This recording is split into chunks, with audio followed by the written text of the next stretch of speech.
السلام علیکم ورحمۃ اللہ وبرکاتہ۔ رب اشرح لی صدری ویسر لی امری واحلل عقدۃ من لسانی یفقہوا قولی۔ ربنا زدنا علما، اللہم فقہنا فی الدین، اللہم ارنا الحق حقا وارزقنا اتباعہ وارنا الباطل باطلا وارزقنا اجتنابہ۔ سورہ ہود آیت نمبر 49 تک ہم پڑھ چکے اور ہم نے نوح علیہ السلام کا واقعہ پڑھا تھا۔ آج ہم عاد علیہ السلام کا واقعہ پڑھیں گے۔ اس سے پہلے ہم پچھلی کچھ آیات دہرا لیتے ہیں تاکہ ہمیں یاد آ جائے کہ ہم کیا پڑھے تھے۔ اعوذ باللہ من الشیطان الرجیم، بسم اللہ الرحمن الرحیم۔ قیل یا نوح اہبط بسلام منا وبرکات علیک وعلی ممن معک وامم سنمتعہم ثم یمسہم منا عذاب علیم۔ حکم باری تعالیٰ ہوا، نوح ہماری طرف سے سلامتی اور برکتوں کے ساتھ جو تجھ پر اور ان جماعتوں پر نازل ہوئیں جو تیرے ساتھ ہیں، کشتی سے اتر جاؤ، اور ان کی نسل سے کچھ اور امتیں ہوں گی جنہیں ہم سامان زیست دیں گے، پھر انہیں ہماری طرف سے دردناک عذاب پہنچے گا۔ اے نبی صلی اللہ علیہ وسلم، یہ غیب کی خبریں ہیں جو ہم آپ صلی اللہ علیہ وسلم کی طرف وحی کر رہے ہیں، اس سے بیشتر انہیں نہ آپ صلی اللہ علیہ وسلم جانتے تھے اور نہ آپ صلی اللہ علیہ وسلم کی قوم، لہٰذا آپ صلی اللہ علیہ وسلم صبر کیجئے کیونکہ انجام بخیر پرہیزگاروں ہی کے حق میں ہوتا ہے۔ آج کی آیت نمبر 50۔ وَإِلَىٰ عَادٍ أَخَاهُمْ هُودًا قَالَ يَا قَوْمِ اعْبُدُوا اللَّهَ مَا لَكُم مِّنْ إِلَٰهٍ غَيْرُهُ إِنْ أَنْتُمْ إِلَّا مُفْتَرُونَ۔ اور عاد کی طرف ہم نے ان کے بھائی ہود علیہ السلام کو بھیجا۔ اس نے کہا، اے میری قوم، اللہ ہی کی عبادت کرو جس کے سوا تمہارا کوئی الہ نہیں، تم نے تو محض جھوٹ گڑ رکھا ہے۔ اے قوم، میں تم سے کوئی صلہ نہیں مانگتا، میرا صلہ تو اس کے ذمہ ہے جس نے مجھے پیدا کیا۔ کیا بھلا تم سوچتے نہیں ہو؟ تو عاد کی طرف ہم نے ان کے بھائی ہود علیہ السلام کو بھیجا۔ ہود عاد کا بیان پہلے سورہ اعراف کی آیت نمبر 65 سے 72 میں گزر چکا ہے، جس میں ہمیں یہی بتایا گیا کہ یہ بہت بڑی بڑی عمارتیں بناتے تھے اور پہاڑوں کو تراش کر ان کے اندر گھر بناتے تھے۔ تو انہیں یعنی ہود علیہ السلام نے ان کو جو ہے وہ الہ کی طرف بلایا، جیسے کہ ہر نبی کی یہی تعلیمات ہوتی ہیں کہ توحید کی طرف آؤ، اور جو تم نے جھوٹے معبود بنا رکھے ہیں وہ تو محض تم نے جھوٹ ہی گڑھ رکھے ہیں، یعنی اپنے معبودوں کے متعلق جو عقائد تم نے خود ہی گڑھ رکھے ہیں، ان کے لیے کوئی دلیل موجود نہیں۔ عقائد کے علاوہ ان معبودوں کے مجسمے بھی تمہارے اپنے خود ساختہ ہی ہیں۔ آیت نمبر 51۔ یا قومی لا اسألکم علیہ اجرا ان اجری الا علی الذی فطرنی افلا تعقلون۔ اے قوم، میں تم سے کوئی صلہ نہیں مانگتا، یعنی تمہیں تبلیغ جو کر رہا ہوں، ہدایت کی طرف بلا رہا ہوں، اس کے بدلے میں تم سے کوئی صلہ نہیں مانگتا، میرا صلہ تو اس کے ذمہ ہے جس نے مجھے پیدا کیا۔ کیا تم سوچتے نہیں ہو؟ تو دعوت اور رسالت پر اجر جو ہے وہ انبیاء ہمیشہ اللہ سے ہی طلب کرتے ہیں۔ ہر پیغمبر نے اپنی قوم سے یہی بات کہی ہے کہ میں بغیر کسی لالچ کے تمہیں اللہ کا پیغام پہنچا رہا ہوں، اور تم ہو کہ مجھے اپنا دشمن سمجھ کر مجھ سے دست و گریبان ہوتے ہو۔ میں اپنا عیش و آرام بھی میں نے چھوڑا ہے، دنیا کمانے کی فکر بھی چھوڑ رکھی ہے، اور تم سے بھی کسی معاونت کا مطالبہ نہیں کرا، پھر تم سب کی دشمنی بھی مول لے رہا ہوں۔ آخر تم خود بھی کچھ سوچو تو صحیح کہ میرا اس میں کیا ذاتی فائدہ ہو سکتا ہے۔ ایسے شخص کی بات اتنی بے وزن تو نہیں ہو سکتی کہ اسے بلا سوچے سمجھے رد کیا جائے۔ آیت نمبر 52۔ وَيَا قَوْمِ اسْتَغْفِرُوا رَبَّكُمْ ثُمَّ تُوبُوا إِلَيْهِ يُرْسِلِ السَّمَاءَ عَلَيْكُمْ مِدْرَارًا وَيَزِدْكُمْ قُوَّةً إِلَىٰ قُوَّتِكُمْ وَلَا تَتَوَلَّوْا مُجْرِمِينَ۔ اے قوم، اپنے پروردگار سے معافی مانگو، پھر اسی کے آگے توبہ کرو، وہ تم پر مسلسل بارشیں برسائے گا اور تمہاری موجودہ قوت میں مزید اضافہ کرے گا، تم مجرموں کی طرح منہ نہ پھیرو۔ تو توبہ استغفار سے یعنی یہاں یہ بتایا جا رہا ہے کہ رزق میں فراوانی ہوتی ہے۔ قوم عاد کو کھیتی باڑی سے بھی بڑی دلچسپی تھی اور زیادہ تر زراعت ہی ان کا ذریعہ معاش تھا۔ وہ 3 سال سے خشک سالی کی مصیبت میں گرفتار تھے اور بارش نہیں ہو رہی تھی۔ اس مصیبت سے نجات کے لیے ہود علیہ السلام نے انہیں اپنے گناہوں سے توبہ استغفار کرنے کی تلقین فرمائی اور انہیں یقین دلایا کہ اگر تم ایک اللہ کی طرف رجوع کر کے اپنے سابقہ گناہوں کی سچے دل سے معافی طلب کرو گے تو یقیناً اللہ تعالیٰ تم پر آسمان سے بارش برسا کر رزق کے دروازے کھول دے گا، جس سے تمہاری مالی اور بدنی قوت دونوں میں اضافہ ہوگا، نیز خوشحالی کا دور دورہ ہو جائے گا۔ اس بات کا تو قوم نے کوئی جواب نہ دیا، البتہ کسی سری معجزے کا مطالبہ کرنے لگے۔ آیت 53 قالوا یا ہود ما جئتنا ببینۃ وما نحن بتارکی آلہتنا عن قولک وما نحن لک بمؤمنین، اور کہنے لگے ہود تو ہمارے پاس کوئی سری معجزہ تو لایا ہی نہیں، اور محض تیری باتوں سے ہم اپنے معبودوں کو چھوڑ نہیں سکتے اور نہ ہی تجھ پر ہم ایمان لانے والے ہیں۔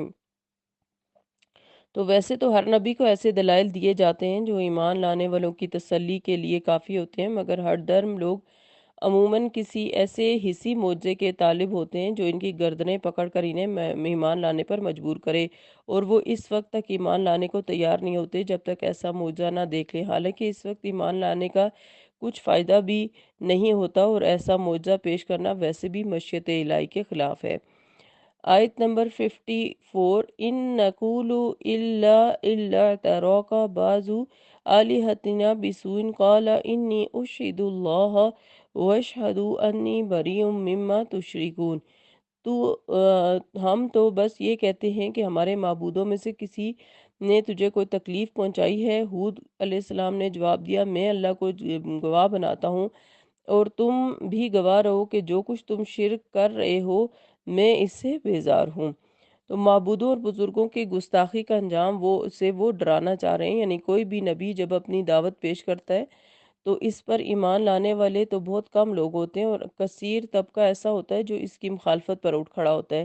نبی کو اور گنتی کے چند ابتدائی مسلمانوں کو پریشان کرنے اور انہیں ایذائیں دینے میں کوئی دقیقہ فروغ گزاشت نہیں کرتا، یعنی کہ کوئی بھی ایسی چیز نہیں وہ چھوڑتے جس سے نبی کو تکلیف نہ دیں۔ ان پر عرصہ حیات بھی تنگ کر دیا جاتا ہے۔ اسی کیفیت کو دیکھ کر قوم عاد نے ہود علیہ السلام سے کہا کہ تمہاری اس پریشان حالی کا سبب ہمیں صرف یہی نظر آتا ہے کہ تم جو ہمارے معبودوں کی توہین اور ان کے حق میں گستاخی کرتے ہو، تو انہوں نے اپنی اس توہین کی تمہیں سزا دی ہے، جیسا کہ یہ پرستاران باطل کے عقائد ہیں، یعنی جو لوگ بھی شرک کرتے ہیں ان کو ایسے ہی لگتا ہے کہ اگر انہوں نے اپنے معبودوں کی عبادت میں کوئی کمی کی تو وہ ان کو کوئی نقصان دے دیں گے۔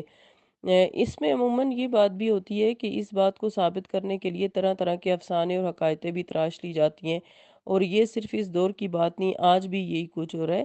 یعنی کہ اگر جن لوگوں کو زیارتوں پہ جانے کی اور منتیں مانگنے کی عادت ہے، انہوں نے بھی ان زیارتوں کے ساتھ بڑی کہانیاں سنی ہوتی ہیں، اور عام سادہ لوگوں کو یہ بات سمجھ نہیں آتی، لیکن زیارت کے انڈر سارے جو بھی کام ہو رہے ہوتے ہیں یہ ایک بہت بڑی کمائی کا دھندا ہے۔ تو جو لوگ بھی ان زیارتوں سے کما رہے ہوتے ہیں انہوں نے وہاں پر ایسے مجاور بٹھا رکھے ہوتے ہیں جو اس طرح کی کہانیاں لوگوں کو سناتے رہتے ہیں، اور جو جاہل عوام وہاں پر دین سے لا علم لوگ وہاں پر جاتے ہیں وہ ان کہانیوں کو ان سے سن کے بڑے متاثر ہوتے ہیں، اور پھر یہی کہانیاں وہ آگے پھیلاتے رہتے ہیں، جس سے اس زیارت کا دھندا چلتا رہتا ہے۔ لوگ اس زیارت والے کو جو ہے وہ کوئی عالی شان چیز سمجھ کر پھر اس کے پاس آتے رہتے ہیں، اور اس طرح ان کی نسلیں جو ہیں وہ شرک کے کرتی کرتی اس دنیا سے چلی جاتی ہیں۔ تو البتہ آج پتھر کے بتوں کی جگہ فوت شدہ بزرگوں نے لی ہوئی ہے، اور مزاروں آستانوں کے متعلق جو ہے یہی کہانیاں جو ہے گھڑ کے ہر طرف پھیلا رکھی ہوتی ہیں۔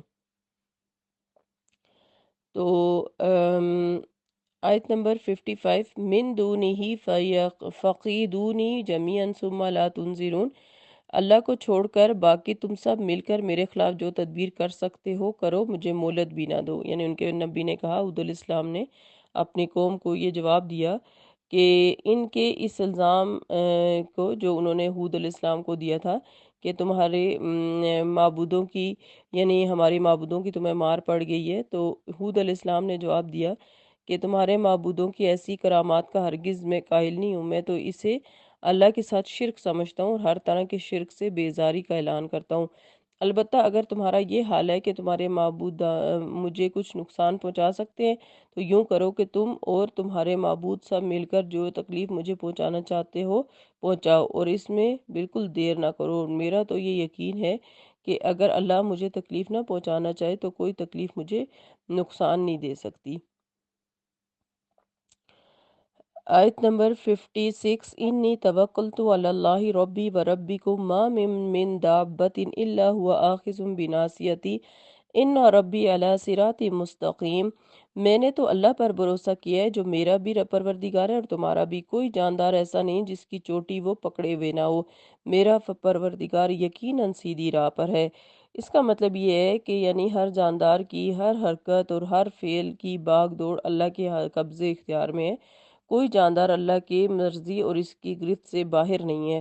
وہ جب چاہے اسے سزا بھی دے سکتا ہے اور موت سے بھی دوچار کر سکتا ہے۔ اور دوسرا اس آیت میں کہا گیا ان ربی علی صراط مستقیم، میرا پروردگار یقیناً سیدھی راہ پر ہے۔ اس کا مطلب یہ ہے کہ اس بے پناہ قدرت کے باوجود اللہ تعالیٰ عدل و انصاف کے صراط مستقیم پر ہے کہ وہ کسی پر کبھی زیادتی اور ظلم نہیں کرتا، البتہ بسا اوقات اپنے بندوں کی خطاؤں کو معاف ضرور کر دیتا ہے۔ اور اس کا دوسرا مطلب یہ بھی ہو سکتا ہے کہ جو لوگ اللہ کی بتائی ہوئی سیدھی راہ پر گامزن ہیں، اللہ ہر وقت ان کے ساتھ ہوتا ہے، ہر آن ان کی حفاظت فرماتا ہے۔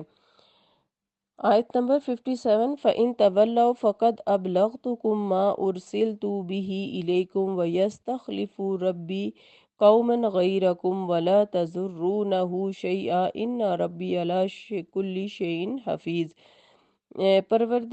پھر اگر تم اعراض کرو تو جو پیغام تمہیں پہنچانے کے لیے بھیجا گیا تھا تمہیں پہنچ چکا ہے۔ اب میرا پروردگار تمہارے علاوہ دوسروں کو تمہارا جانشین بنائے گا اور تم اس کا کچھ بھی نہیں بگاڑ سکو گے۔ میرا پروردگار یقیناً ہر چیز پر نگران ہے۔ تو ان سب باتوں کے باوجود اگر تم اپنی ضد اور ہٹ درمی پر جمے رہو گے تو اللہ تعالیٰ عذاب بھیج کر تمہیں تباہ کرنے کی پوری قدرت رکھتا ہے، اور وہ اس کے بعد تمہاری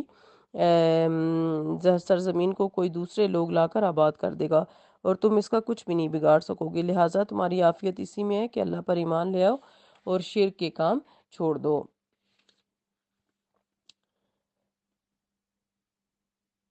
آیت نمبر 58، فَلَمَّا جَاءَ أَمْرُنَا نَجَّيْنَا هُودًا وَالَّذِينَ آمَنُوا مَعَهُ بِرَحْمَةٍ مِنَّا وَنَجَّيْنَاهُ مِنْ عَذَابٍ غَلِيظٍ۔ پھر جب ہمارا حکم یعنی عذاب آ گیا تو ہم نے ہود اور جو لوگ اس کے ساتھ ایمان لائے تھے انہیں اپنی مرضی سے نجات دی اور سخت عذاب سے انہیں بچا لیا۔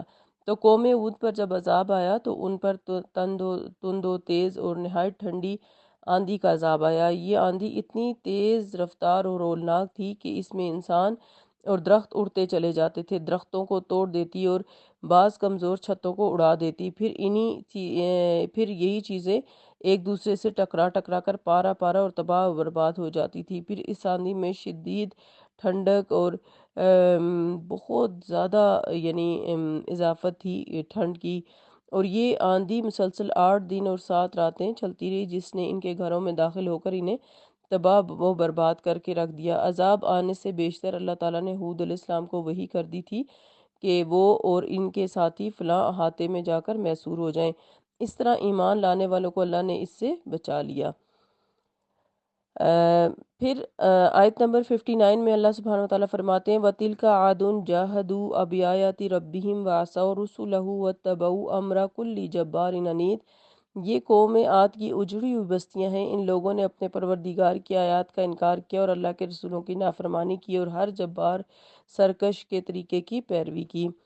یعنی جو قد آور مضبوط اور شاہ زور قوم اس تراک سے گزر بسر کر رہی تھی اور اس کا ڈنکا بجتا تھا، ان کے تباہ شدہ کھنڈرات کو دیکھ کر ان سے عبرت حاصل کرو کہ اللہ کی آیات سے انکار کے نتیجے میں انہیں یہ سزا ملی ہے۔ اور رسول تو ان کی طرف یعنی ہود علیہ السلام آئے تھے، لیکن اللہ نے رسولوں کا لفظ غالباً اس لیے استعمال فرمایا کہ تمام رسولوں کی دعوت ایک ہی انداز کی رہی ہے جو توحید اور اصول دین پر ہوتی ہے، لہٰذا ایک پیغمبر کو جھٹلانا حقیقت میں سارے پیغمبروں کی تکذیب ہوتی ہے۔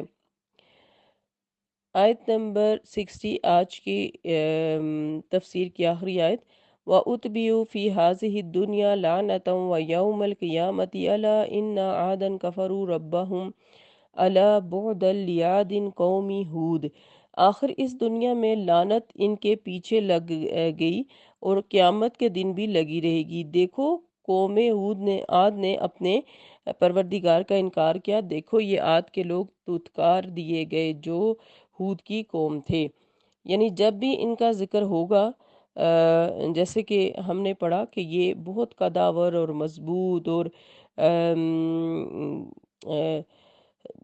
شاذ اور قوم تھی، اور بہت مطلب ٹھاٹ باٹ سے گسر بسر کر رہے تھے، اور ان کا ڈنکا بجتا تھا کہ ان کے تباہ شدہ کھنڈرات کو دیکھ کر ان سے عبرت حاصل کرو۔ اللہ کی آیات سے انکار کے نتیجے میں انہیں یہ جو سزائیں ملی تھیں، اور رسول تو ان کی طرف جیسے ہم نے ابھی پڑھا کہ حود علیہ السلام آئے تھے، تو یہ ان کا ذکر کر کے اللہ فرما رہے ہیں کہ جب بھی ان کا ذکر ہوگا بھلے الفاظ میں نہیں ہوگا، اور یہ لعنت قیامت تک ان کا پیچھا نہیں چھوڑے گی۔ اور دوسرا، عاد اولا اس طرح تباہ ہوئے، پھر ان کے بعد قوم سمود دنیا میں نامور ہوئی تھی، جسے عاد ثانیہ بھی کہا جاتا ہے، اور جن کی طرف صالح علیہ السلام کو بھیجا گیا تھا۔ آگے اسی قوم کا ذکر آ رہا ہے، اس سلسلے میں بھی ہم نے سورہ آراف میں بھی پڑھی تھی، اور کل انشاءاللہ ہم دوبارہ سے قوم سمود یعنی صالح علیہ السلام کی قوم کے بارے میں پڑھیں گے۔